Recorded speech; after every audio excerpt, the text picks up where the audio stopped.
December 17. Saint Olympias. This saint belonged to a great family of Constantinople, and when she was left an orphan, she was given into the care of a wonderful Christian woman. Olympias had inherited a large fortune, and was both sweet and attractive. So her uncle found it easy to marry her to Nebridius, a man who had been governor of Constantinople. Saint Gregory of Nazianzen apologized for not being able to attend the wedding, and sent a poem full of good advice for Olympias. Nebridius died very soon afterwards, however, and the emperor urged Olympias to marry again.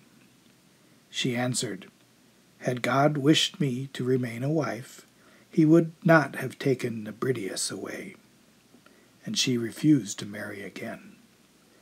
St. Gregory called her the glory of the widows in the Eastern Church.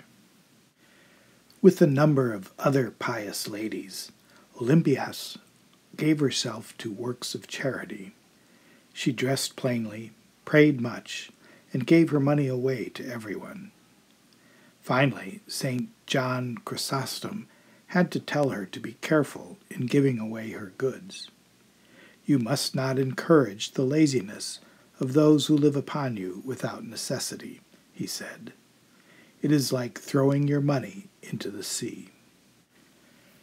When St. John Chrysostom became Archbishop of Constantinople, he guided St. Olympias and her disciples in their works. A home for orphans and a chapel were opened, and help given to great numbers of people.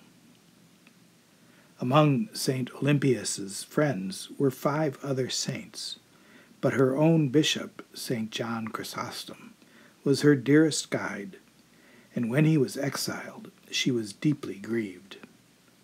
She then had to suffer persecution, and her community of widows and maidens were forced to stop their charitable works. Besides this, she was in poor health, and was being criticized and even exiled. Yet St. John wrote to her, "I cannot stop calling you blessed. The patience and dignity with which you have borne your sorrows, and your prudence, wisdom, and charity have won you great glory and reward." St. Olympias died when she was about 40. Someone described her as a wonderful woman, like a precious vase filled with the Holy Spirit. Let us make sure to have a good guide in our spiritual work, so that we will be certain of spending our lives in the best possible way.